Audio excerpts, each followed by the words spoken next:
மகிமை தொலைக்காட்சி நேயர்கள் அனைவருக்கும் ஈஸ்டர் திருநாள் அன்பின் வாழ்த்துக்களை நாங்கள் தெரிவித்துக் கொள்கிறோம். இந்த நாளிலும் உயிர்த்தெழுதலின் வல்லமையோடு ஆண்டவர் நம்மோடு கூட இருக்கிறார் என்ற ஒரு மிகப்பெரிய நம்பிக்கையோடு கர்த்தருடைய சமூகத்தில் நாம் ஜெபிக்கிறோம். இந்த நாளில் நாம் அனைவரும் ஆண்டவருடைய சமூகத்தில் நாம் ஜெபிப்போம்.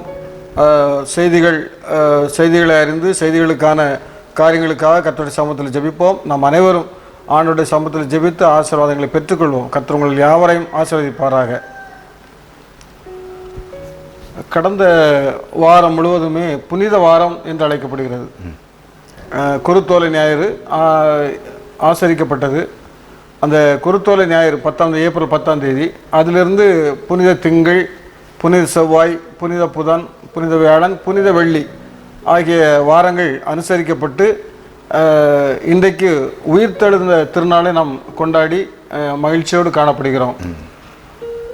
இதில் சிறப்புமிக்க ஒரு பண்டிகை இந்த ஈஸ்டர் பண்டிகை வந்து பண்டிகைகளின் ராணி என்று அழைக்கப்படுகிறது, குயின் ஆஃப் த ஃபெஸ்டிவல்ஸ். ரெண்டாவது, இந்த ஈஸ்டர் பண்டிகையினுடைய சிறப்பு என்னென்னா உயிர்த்தெழுதின் வல்லமையை சொல்லக்கூடிய ஒரு பண்டிகை.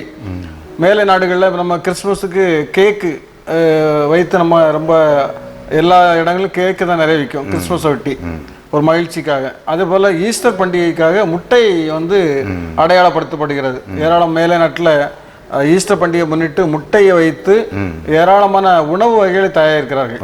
முட்டையை வைத்து அந்த முட்டையை ஏன் ஈஸ்டர் பண்டிகைக்காக அனுசரிக்கிறார்கள், ஈஸ்டர் பண்டிகைக்கு அடையாளப்படுத்துகிறார்கள் என்றால், அந்த கோழி குஞ்சு வந்து முட்டை தோடை உடைத்து வெளியே வருகிறது.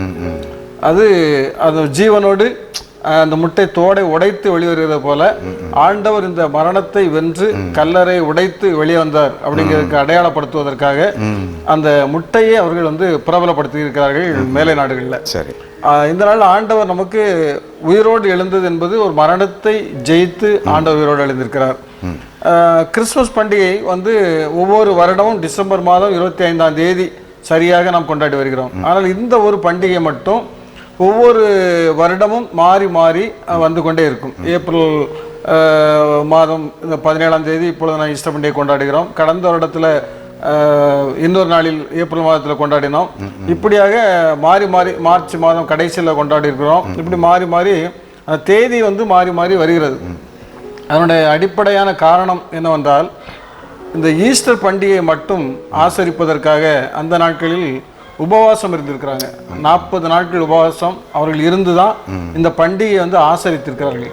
அப்போ இந்த பண்டிகை ஆசரிக்கும் போது பல நாடுகளில் பல நாட்களில் கொண்டாடி இருக்கிறாங்க.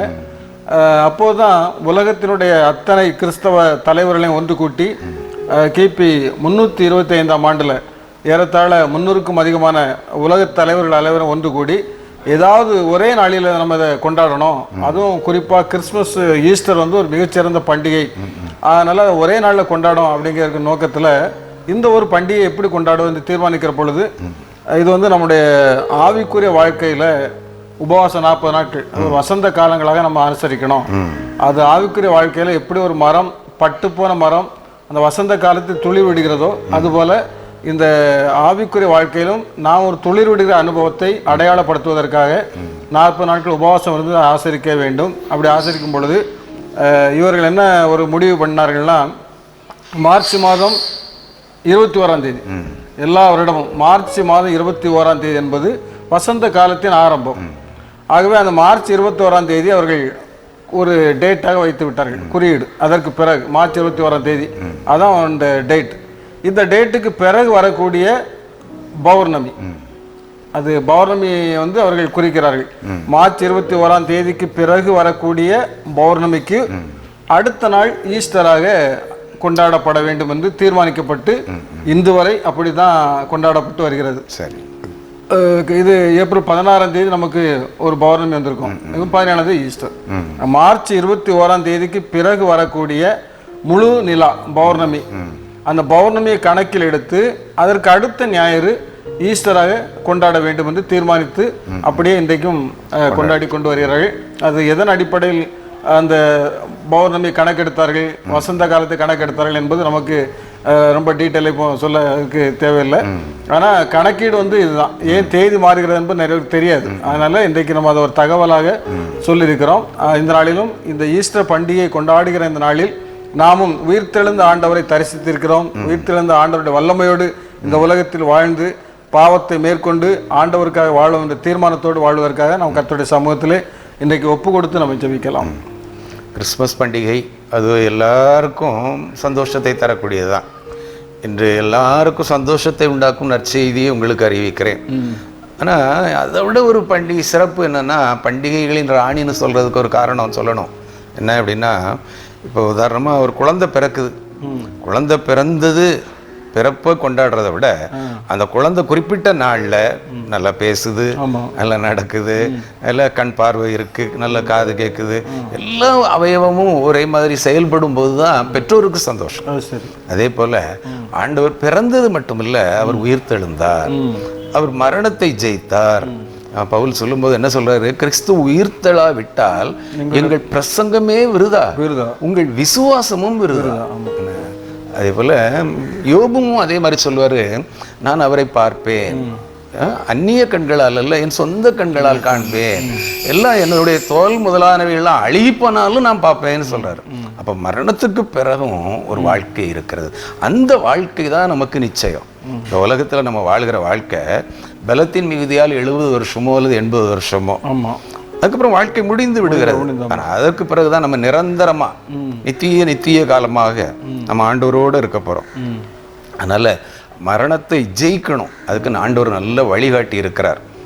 ஆண்டவர் தான் அவர் சொல்கிறார்ல, என்னை விசுவாசிக்கிறவன் மரித்தாலும் பிழைப்பான். அந்த மாதிரி உயிர்த்தெழுதல் என்பது ஒரு சிறப்பான முக்கியமான காரியம். இந்த நாளில் நாம் அந்த பாக்கியத்தை பெற்றிருக்கிறோம். இந்த உயிர்த்தெழுதல் பண்டிகையே நான் காணும்படியாக ஆசரிக்கும்படியாக ஆண்டவர் என்ன சொல்றாரு? மரித்தேன், ஆனால் இதோ சதா காலங்களிலும் நான் உயிரோடு இருக்கிறேன். பேதுருவுக்கு ஒரு தைரியம் வந்தது எப்போ? பேதுரு ஓடி ஒழிச்சான். ஐயா நீயும் அவனோட இருந்தவன் தான் சொன்னாங்க. இல்லையே, அவருக்கு எனக்கு சம்பந்தமே இல்லையேன்னு ஒரு தடவைக்கு 3 தடவை சொல்றான். ஆனால் ஆண்டவர் உயிர்த்தெழுந்ததை பார்த்த பிறகு அவனால் சும்மா இருக்க முடியல. தைரியமாக சொல்கிறான், ஜீவாதிபதியை நீங்கள் கொலை செய்தீர்கள், அதுக்கு நாங்கள் சாட்சி அப்படிங்கிறான். அவர் பேச்சு அந்த உயிர்த்தெழுதல் வந்த பிறகு தைரியமாக பேசினார். தினம் 3000 5000 சொல்லி மக்களுடைய எண்ணிக்கை பெருகியதாக நம்ம பார்க்குறோம். இன்னும் பார்த்தீங்கன்னா நம்ம ஞாயிற்றுக்கிழமை அப்படிங்கிற ஆராதனையே எங்கேருந்து வந்துச்சு? ஈஸ்டர் அடிப்படையில் தான். ஆண்டவர் ஜெயித்த நாளைத்தான் நாம் ஆராதனை, ஓய்வு நாள் ஆராதனைக்குரிய நாளாக வச்சிருக்கிறோம். இல்லை அது இல்லைன்னா ஓய்வு நாள் என்பது சனிக்கிழமை தான். இந்த சனிக்கிழமை தான் ஆராதிக்கணும். இன்னைக்கு ஏன் நம்ம ஞாயிற்றுக்கிழமையில் உலகம் எங்கும் ஆராதனை நடக்கு அப்படின்னா, அந்த ஆண்டவர் உயிர்த்தெழுந்த திருநாள் அது. இன்னைக்கு அந்த உயிர்த்தெழுதலை பார்க்கும்போது நம்ம நினைக்கணும், இந்த உலகத்தில் உதாரணம் ஆபிரகாம் மடியில் ஒருத்தன் இருக்கிறான், அவன் லாசரு. இப்போது ஐஸ்வர்யவானும் லாசரும் ஒன்றா ஒரே இடத்துல வாழ்ந்தவங்க தான். இவன் சம்பிரமமாக எல்லாம் இருக்குது, அதே நேரத்தில் ஒன்றுமே இல்லாமல் லாசர் இருக்கிறான். 2 பேரும் மறிக்கிறாங்க, சாகுறாங்க. அந்த காட்சியை பைபிளில் அழகாக சொல்லியிருக்காங்க பார்த்தீங்களா? இவன் நரகத்தில் இருந்து மேலே பார்க்கும்போது ஆபிரகாம் மடியில் லாசர் இருக்கிறான். எப்படி நேருக்கு நேராக பேசக்கூடிய ஒரு சூழ்நிலையை நம்ம பார்க்குறோம். அந்த லாசருவை பூமிக்கு அனுப்புங்க, எனக்கு 5 பேர் சகோதரர் உண்டு, அவங்களும் இந்த இடத்துக்கு, இந்த வேதனையுள்ள இடத்துக்கு வரக்கூடாதுன்னு சொல்லி மன்றாடுற நிகழ்ச்சியை நம்ம பார்க்குறோம். அப்போது மரணத்துக்கு பிறகு ஒரு வாழ்க்கை உண்டு, அதுதான் நமக்கு நிரந்தரம். அந்த வாழ்க்கைக்காக இந்த உலகத்தில் நம்ம பவுல் சொல்வார்ல, நல்ல போராட்டத்தை போராடினேன், ஓட்டத்தை முடித்தேன், விசுவாசத்தை காத்துக்கொண்டேன், இது முதல்ல எனக்கு நீதியின் கிரீடம். ஆண்டவர் நம்ம வா உத்தமமும் உண்மையும் உள்ள ஊழியக்காரனே, நீ கொஞ்சத்தில் உண்மையாயிருந்தால் அநேகத்திற்குள் பிரவேசி, அநேக ஆசீர்வாதங்களை உனக்கு தருகிறேன். இப்படி இந்த உயிர்த்தெழுதல் நமக்கு அநேக ஆசீர்வாதங்களை தருது, நமக்கு ஒரு நிச்சயத்தை தருது. நாம் எந்த ஒரு சூழ்நிலையிலையும் நாம் நம்முடைய குடும்பத்தாரோடு அந்த பரலோக ராஜ்யத்தை பெறணும்னா ஆண்டவருக்கு உகந்த பிள்ளைகளாக, அதுக்காகத்தான் அந்த 40 நாட்களை நமக்கு தந்தாங்க. குறிப்பாக இந்த கடைசி வாரத்தில் பரிசுத்த நாளாக, பரிசுத்த வாரமாக, பெரிய வாரமாக, புனித வாரமாக கொடுத்து நமக்காக பரிந்து பேசுகிறாங்க. இந்த மரம் இந்த வருடமும் இருக்கட்டும். நமக்கு ஆண்டவர் பரிந்து பேசி நமக்கு புது வாழ்வு தந்திருக்கிறாரு. அந்த வாழ்க்கையில் நம்ம நிலைத்திருக்கணும்னா ஆண்டவர் ஜெயித்தார், வெற்றி சிறந்தார் என்பதற்கு சாட்சியாக நம்முடைய வாழ்க்கையை 100க்கு 100 நாம் பரிசுத்தமாக வாழணும். அதை இந்த நாளில், இந்த உயிர்த்தெழுந்த திருநாளை கொண்டாடுகின்ற இந்த நாளில் நாம் ஒரு தீர்மானமாக எடுத்து அதன்படி செயல்படுவோம். அப்போ நம்ம ஆண்டவர் நம்முடைய இல்லத்தில் அவர் நிரந்தரமாக ஆளுகை செய்வார். நானும் என் வீட்டாருமோ வென்றால் கர்த்தரையே சேவிப்போம் என்று சொன்ன யோசுவாவின் குடும்பத்தை போல இதோ நானும் கர்த்தர் எனக்கு கொடுத்த பிள்ளைகளும் இஸ்ரவேலிலே அடையாளங்களாக அற்புதங்களாக இருக்கிறோம் என்று ஏசாயா சொன்னபடி நம்ம சாட்சியுள்ள குடும்பமாக இருக்க முடியும். உங்கள் அனைவருக்கும் மீண்டுமாக என்னுடைய மகிமை தொலைக்காட்சியின் சார்பாக உயிர்த்தெழுந்த பண்டிகை நல்வாழ்த்துக்களை தெரிவிக்கிறோம். இப்பொழுது நாங்கள் உங்களுக்காக ஜெபிக்கிறோம். மரணமே உன் கூரெங்கே, பாதாளமே உன் ஜெயம் எங்கே? ஆண்டவரே, இந்த நாளிலும் மரணத்தை வென்று ஆண்டவரே நீர் உயிர்த்தெழுந்தீர் என்ற ஒரு மிகப்பெரிய அந்த திருநாளை ஆண்டவரே நாங்கள் கொண்டாடுவதற்காக நீர் கொடுத்த கிருபைகளுக்காக ஸ்தோத்திரம். ஆண்டவரே, இந்த நாட்களிலும் ஆண்டவரே நீர் மரணத்தை ஜெயித்து ஆண்டவரே இந்த நாளிலும் பரலோக ராஜ்யத்திலே எங்களுக்காக பரிந்து பேசுகிற தேவனாக இருக்கிறபடியால் நாங்கள் நமக்கு நன்றி செலுத்துகிறோம். ஆண்டவரே, எங்களுடைய வாழ்க்கை பலத்தின் மிகுதினால் 80 வருஷம் ஆண்டவரே, அதற்கு பிறகு ஆண்டவரே பரலோக ராஜ்யத்தில் சேருவதற்கான தகுதிகளை நாங்கள் பெற்றுக்கொள்ள வேண்டும் என்று இந்த நாளிலே நாங்கள் உணர்வதற்கு ஆண்டவரே நீங்கள் கிருபை தர வேண்டும் என்று ஜெபிக்கிறோம். இந்த உலக ஓட்டம் எங்களுக்கு நிரந்தரமானது அல்ல என்பதை நாங்கள் புரிந்து கொள்ள வேண்டும் என்று ஆண்டவரே இந்த நாளிலே இந்த சமூகத்திலே ஜெபிக்கிறோம். ஆண்டவரே, அநேக மக்கள் ஆண்டவரே இந்த நாட்களிலும் ஆண்டவரே பரலோக ராஜ்யத்தின் நிச்சயம் இல்லாதபடி, ரட்சிப்பின் நிச்சயம் இல்லாதபடி அநேகர் வாழ்ந்து கொண்டிருப்பதற்காக உடைய சமூகத்தில் வருகிறோம். ஆண்டவரே, அவர்கள் எல்லாரும் ஆண்டவரே உடைய உயிர்த்தெழுந்த தேவனை தரிசித்து ஆண்டவரை தன்னுடைய வாழ்க்கையில் ஒரு பாவத்திலிருந்து ஒரு விடுதலை பெற்று ஒரு பரிசுத்தமாக வாழ்ந்து ஆண்டவரே அவர்களுடைய எல்லா இந்த உலக வாழ்க்கைக்கு பிறகு பரலோக ராஜ்ய வாழ்க்கையிலே நாங்கள் உம்மோடு கூட சதாகாலம் அரசாளுகிற அனுபவத்தை பெற்றுக்கொள்ள ஆண்டவரே எங்களுக்கு கிருபை தர வேண்டும் என்று ஜெபிக்கிறோம். இந்த நாட்களிலும் இந்த ஈஸ்டர் பண்டிகை திருநாளை கொண்டாடிய அனைத்து குடும்பத்தாருள்ள மக்களுக்கு குடும்பத்தில் உள்ள மக்களுக்கும் ஆண்டவரே நாங்கள் ஜெபிக்கிறோம். ஆண்டவர் மக்களுக்காக ஜெபிக்கிறோம். கர்த்தர் என்னுடைய பிள்ளைகளை ஆசீர்வதிக்க வேண்டும் என்று ஜெபிக்கிறோம். உடைய வல்லமையினால் நிரப்ப வேண்டும் ஜெபிக்கிறோம். பரிசுத்த ஆவியானுடைய வல்லமையினால் நிறைத்து ஆண்டவரே இந்த பிள்ளைகள் இந்த உலகத்திலே நாங்களும் என்னுடைய நீர் எனக்கு தந்த பிள்ளைகளும் இந்த நாட்டிலே நாங்கள் அடையாளங்களாகவும் அற்புதங்களாகவும் இருக்கிறோம் என்று ஏசாயா சொன்னது போல ஆண்டவரே அவர்களும் சொல்லத்தக்கதாக நீர் அவர்களுக்கு ஒரு புதிய வாழ்க்கையை, ஒரு புதிய ஆசீர்வாதத்தை ஆண்டவரை நீர் கட்டளையிட வேண்டும் என்று ஜெபிக்கிறோம். மீட்பர் இயேசுவின் ஜெபிக்கிறோம் எங்கள் ஜீவனுள்ள நல்ல பிதாவே, ஆமென். இந்த புனித வாரத்தில் நடைபெற்ற ஒரு நிகழ்ச்சி, புனித வியாழனை முன்னிட்டு கிறிஸ்தவ ஆலயங்களில் பாதம் கழுவும் நிகழ்வு நடைபெற்றதாக செய்தி வெளியிட்டிருக்கிறாங்க. அது புனித வியாழன். இந்த வியாழன்ல ஆண்டவர் தம்முடைய சீடர்களுடைய கால்களை கழுவினார். அது அந்த கால்களை கழுவுனதுனால அவர் சொல்றாரு, போதகராகி நானே, ஆண்டவருமாகி நானே உங்களுடைய பாதங்களை கழுவினால் நீங்களும் இதே போல செய்யணும், அது என்ற மாதிரியே நான் உங்களுக்கு வைத்து போகிறேன் என்று சொல்லி ஆண்டவர் அந்த சீடருடைய கால்களை கழுவினதாக வேதாமத்தில் வாசிக்கிறோம். அதுபோல அதை முன்னிட்டு கத்தோலிக்க தேவாலயங்களில் பேராயர்கள் அந்த அல்லது பேராயர்கள் அந்த ஃபாதர்ஸ் அந்த சபையில் உள்ள குருவானவர்கள் என்ன பண்றாங்கன்னா அந்த சபையில் உள்ள வயது முதிர்ந்த நபர்களுக்கு உட்கார வைத்து அவருடைய பாதங்களை கழுவி அவர்கள் ஆண்டவருடைய அந்த அவர் செய்த தாழ்மையை வெளிப்படுத்துவதாக இங்கே பார்க்கிறோம்.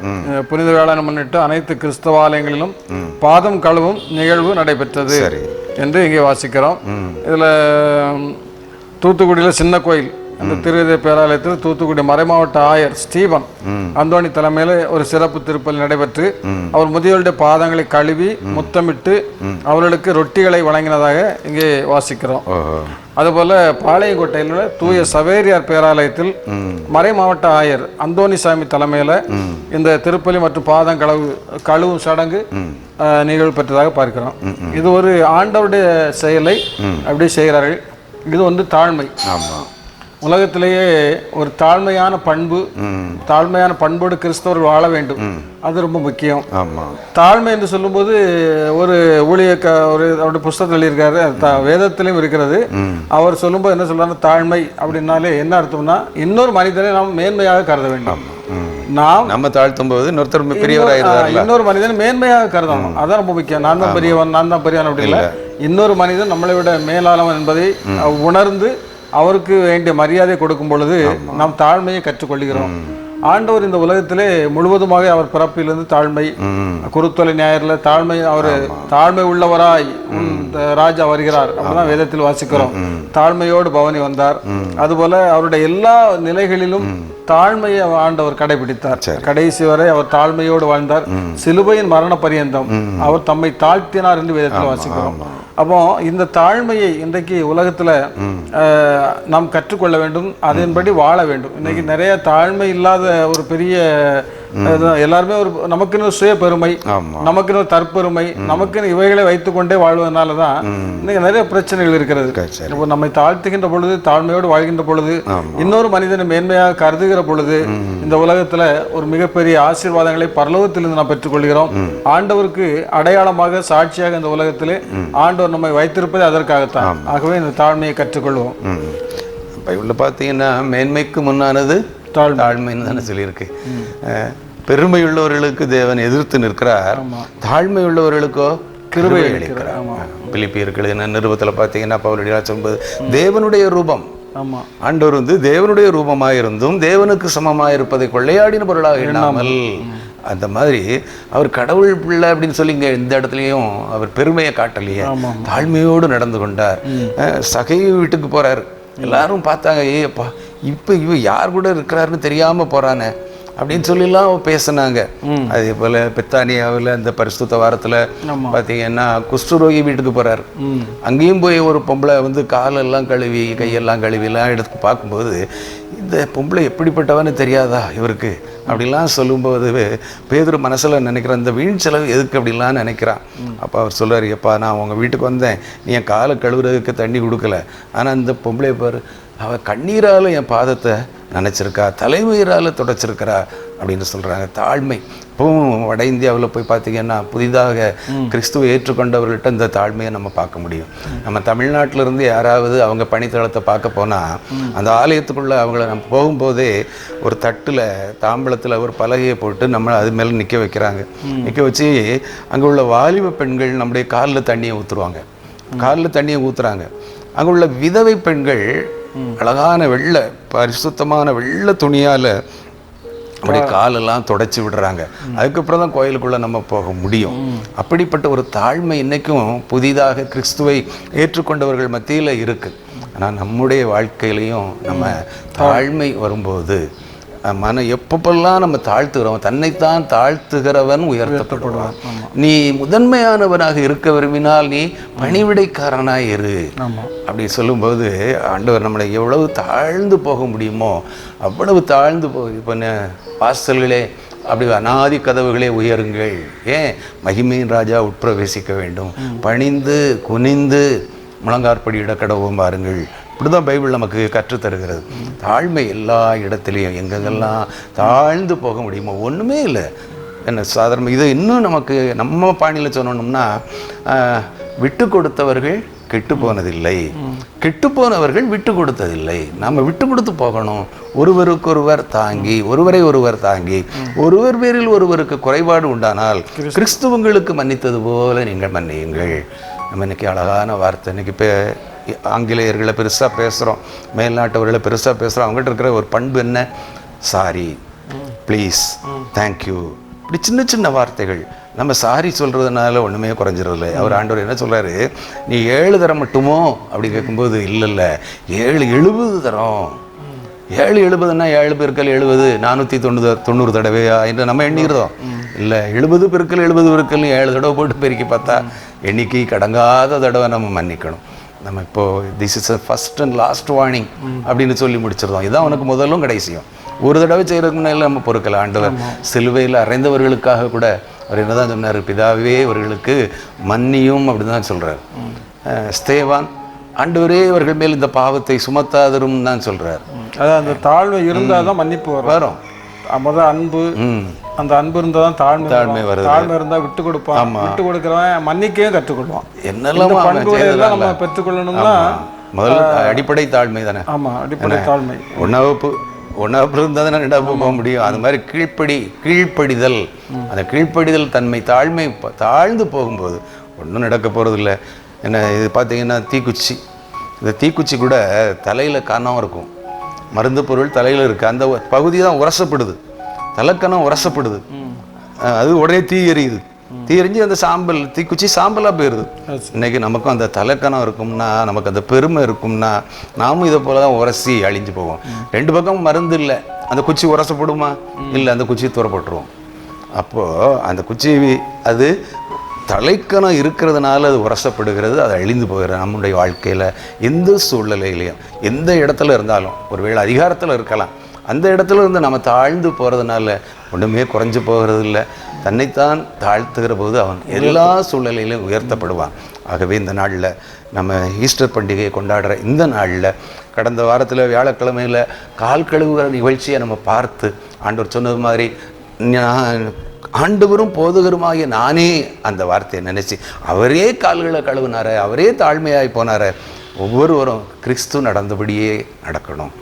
தான் கண்ட சகோதரனிடத்தில் அன்பு கூறாதவன் காணாத தேவனிடத்தில் எப்படி அன்பு கூறுவான் என்று சொன்னது போல, நம்ம அன்பு கூறுவோம், ஒருவருக்கு ஒரு தயவாயுமான உருக்கமாக இருக்க ஆண்டவர் நமக்கு உதவி செய்வாராக. ஜெபம் செய்வோம். ஏழை மனு உருவை தரித்தவராக விண்ணகம் துறந்து மண்ணகம் வந்து பல பாடுகளைப்பட்டு அவமானங்களை ஏற்று துக்கங்களை சகித்து ஆண்டவரை சிலுவை மரணம் வரை சென்று அடக்கம் பண்ணப்பட்டு 3ஆம் நாளிலே உயிர்த்தெழுந்த எங்கள் அன்பின் பரலோக பிதாவே, இந்த உயிர்த்தெழுதலின் பண்டிகையை நாங்கள் கொண்டாடுகின்ற போது எங்களுக்கு முன் வைத்திருக்கிற அந்த முன்னால் நாங்கள் கடந்து வந்த அந்த புனித வியாழனை நாங்கள் நினைத்து பார்க்கிற போது, அந்த நாளிலே ஆண்டவரே நீ சீடருடைய கால்களை கழுவியதையும் மட்டுமல்ல, என்னை நினைவு கூறும்படி இதை செய்யுங்கள் என்று ஆண்டவரே திருவிருந்தை ஏற்படுத்தியதையும் நாங்கள் நினைத்து பார்க்கின்ற போது, இந்த உலகத்திலே நாங்கள் ஒன்றுமில்லை ஆண்டவரே, எங்களிலே மேன்மை இருக்கிறது, எங்களிலே பேர் புகழ் இருக்கிறது என்று சொல்வதற்கு எங்களிலே ஒன்றுமே இல்லை ஆண்டவரே. நீர் எங்களுக்கு தந்திருக்கிற பதவிகளோ படிப்புகளோ செல்வாக்கோ அந்தஸ்தோ சொத்தோ சுகமோ எல்லாம் ஆண்டவரே நீர் கொடுத்தது ஆண்டவரே, எல்லாம் உம்மால் உண்டானது ராஜா. அதை நினைக்கிறோம், அதை நினைத்து பார்த்து ஆண்டவரே முதலாவது நாங்கள் தாழ்மையை கற்றுக்கொள்ள மட்டுமல்ல, எங்களுடைய வாழ்க்கையிலே எப்பொழுதெல்லாம் மதிக்கப்படுகிறோமோ, மதிப்பிற்குரியவர்களாக கருதப்படுகிறோமோ, அப்பொழுதெல்லாம் இந்த மதிப்பு இந்த மரியாதை எல்லாம் உம்மால் உண்டானது என்று சொல்லி உம்மை நினைவு கூறும்படி நாங்கள் செய்கிறவர்களாக, உம்முடைய சரீரத்திற்கும் இரத்தத்திற்கும் பாத்திரவான்களாக நாங்கள் காணப்பட, அதன் மூலமாக ஆண்டவரை எப்பொழுதும் எங்களுடைய வாழ்க்கையிலே ஈஸ்டராகவே உயிர்த்தெழுந்த பண்டிகை நாளாகவே மனமகிழ்ச்சி நாளாகவே இருக்க நீர் உதவி செய்கிறீர். அப்படியே எங்களுடைய நிகழ்ச்சியை பார்த்து கொண்டிருக்கிற ஒவ்வொரு குடும்பங்களிலும் கண்ணீரோடு இருக்கிறார்கள் ஆண்டவரே, கவலையோடு இருக்கிறார்கள். இந்த பிரச்சனையில் இருந்து எனக்கு யார் விடுதலை தருவார்கள் என்று கலங்கி கொண்டிருக்கிற பிள்ளைகளை ஆண்டவரை நீர் ஆற்றி தேற்றி அரவணைக்கிற தயவுக்காக ஸ்தோத்திரம். அன்றைக்கு யூதர்களுக்கு பயந்து கதவுகளை பூட்டிக் கொண்டிருந்த சீடர்கள் மத்தியிலே சென்று உங்களுக்கு சமாதானம் என்று சொல்லி சமாதான வாழ்த்துதலை கூறியது போல் ஆண்டவர் இந்த நாட்களிலும் கவலையோடு கண்ணீரோடு இருக்கிற பிள்ளைகளை நீர் ஆற்றி தேற்றி அரவணைத்து வழிநடத்தும் சுவாமி. உலக பிரகாரமாக யாரிடத்திலே சென்று உதவிகளை கேட்டாலும் இல்லை என்று சொல்லுகிறார்கள், ஆனால் நீர் ஒருபோதும் இல்லை என்று சொல்வதில்லை சுவாமி. உனக்கு என்ன செய்ய வேண்டும் என்று இருக்கிறாய் என்று சொல்லி எங்களுக்காக நீ பரிந்து பேசுகிற கிருபாதார பலியாக இருக்கிறபடினாலே நன்றியோடு துதிக்கிறோம். இந்த உயிர்த்தெழுதலினால் ஒவ்வொரு குடும்பங்களுக்கும் ஆசீர்வாதமாக இருக்கட்டும். இயேசுவின் நாமத்தில் ஜெபிக்கிறோம் நல்ல பிதாவே, ஆமென். தமிழ்நாடு புதுச்சேரி இந்த கிழக்கு கடற்கரை பகுதியில் 61 நாட்கள் மீன்பிடி தடை காலம் ஆரம்பிக்கிறதாக போட்டிருக்காங்க. ஏப்ரல் 15ஆம் தேதி முதல் ஜூன் 14ஆம் தேதி வரை இந்த மீன்பிடி தடை காலம் இருக்கும். தடையை மீறினால் படகு உரிமம் ரத்து செய்யப்படும் என எச்சரிக்கை விட்டிருக்கிறார்கள். தமிழ்நாடு மீன்பிடிப்பு ஒழுங்குபடுத்தல் சட்டம் 1983 கீழ் திருவள்ளூர் மாவட்டம் தொடங்கி கன்னியாகுமரி நகரம் வரையான கிழக்கு கடற்கரை பகுதியில் மீன் வளத்தை பாதுகாக்கின்ற வகையில் மீன்களின் இனப்பெருக்க காலம் இந்த ஏப்ரல் 15ஆம் தேதி முதல் ஜூன் 14ஆம் தேதி வரை 61 நாட்கள் மீன்பிடி தடை காலமாக அமல்படுத்தப்பட்டு வருகிறது. 83ஆம் வருடத்திலிருந்து ஆண்டுதோறும் இக்காலத்தில் விசைப்படகுகள் இழுவை படகுகள் மீன்பிடிக்க தடை விதிக்கப்படுகிறது. மற்ற போட்டு போவாங்க நினைக்கிறேன், அந்த விசைப்படகுகள் இருக்கலாம், விசைப்படகுகளும் இழுவை படகுகளும் மீன்பிடிக்க தடை விதிக்கப்படுகிறது. அதனால் இந்த ஏப்ரல் 15 முதல் ஜூன் 14 வரை இந்த தடைகள் நீடிப்பதனால இந்த ஏறத்தாழ தூத்துக்குடி மீன்பிடி துறைமுகத்தில் 250 விசைப்படகுகள் கடலுக்கு செல்ல முடியாதபடி இருக்கிறதா போக முடியாது. அதுபோல் எல்லா இடங்களிலும் ஏராளமான விசைப்படகுகள் இருக்கிறது. இதனால என்ன நம்மனா மீன் கிடைப்பது கொஞ்சம் அரிதான காலமாக இருக்கிறது. எல்லாருமே பொதுவாக மீன் நம்ம அதிகமாக விரும்பி சாப்பிடுவோம். ஆனால் இந்த தடை காலத்தில் மீன்களுடைய உணவு நமக்கு கொஞ்சம் குறைவாக கிடைக்கும். ஆனால் இந்த நாட்களில் இதை நம்பி தொழில் செய்கின்றவர்களுக்கு கொஞ்சம் பாதிப்புகள் உண்டு. அரசாங்கம் இடைக்கால நிவாரணம் வழங்கப்படுகிறது. இந்த நாளில் அந்த மீனவர்களுக்காக, அந்த மீன்பிடி தொழில் செய்கின்ற மக்களுக்காக ஆண்டவருடைய சமூகத்திலே நாம் ஜெபிப்போம். ஆண்டவர் இந்த பேதுரு, அந்திரேயா இவங்கெல்லாம் அந்த மீன்பிடி தொழில் செய்தவர்கள். வலைகளை அவர்கள் பழுது பார்த்து கொண்டிருக்கிற பொழுது ஆண்டவர்களை கூப்பிடுறாரு, என் பின்னே வாருங்கள் என்று சொன்ன அவர் வலைகளை எல்லாம் போட்டுட்டு அவருக்கு பின் சென்றதாகத்தான் வரலாறு சொல்கிறார். ஆகவே இப்படி இந்த மீன்பிடி தொழிலில் உள்ளவர்களையும் ஆண்டவர் அதிகமாக நேசிக்கிறார். அவருடைய சீடர்களாகவே ஆண்டவர் ஏற்றுக்கொண்டார். ஆகவே அப்படிப்பட்ட ஒரு மிகப்பெரிய பாரம்பரியமிக்க ஒரு நல்ல ஒரு மீனவர்களை அதுக்காக நாம் ஜெபிப்போம். மீனவ குடும்பங்களுக்காக ஜெபிப்போம். ஆண்டவர் இன்னைக்கு நிறைய இடங்கள் அவங்க நல்ல ஆசீர்வதித்து உயர்த்தி வைத்திருக்கிறார். ஆண்டவர் தொடர்ந்து அவர்கள் இன்னும் நல்ல நிலைக்கு வரணும். மீனவர்கள் கிறிஸ்துவர்களுக்கு உண்மையுள்ளவர்களாக, கிறிஸ்துவுக்கு உண்மையுள்ளவர்களாக வாழணும். ஆண்டோட சம்பவத்தில் அவர்களுக்காக விசேஷமாக இந்த நாட்களில் ஜெபிப்போம். சரி, மீனவர்களுக்கும் கிறிஸ்துவுக்கும் ரொம்ப நெருங்கிய தொடர்பு இருக்கிறத நம்ம பார்க்க முடிகிறது.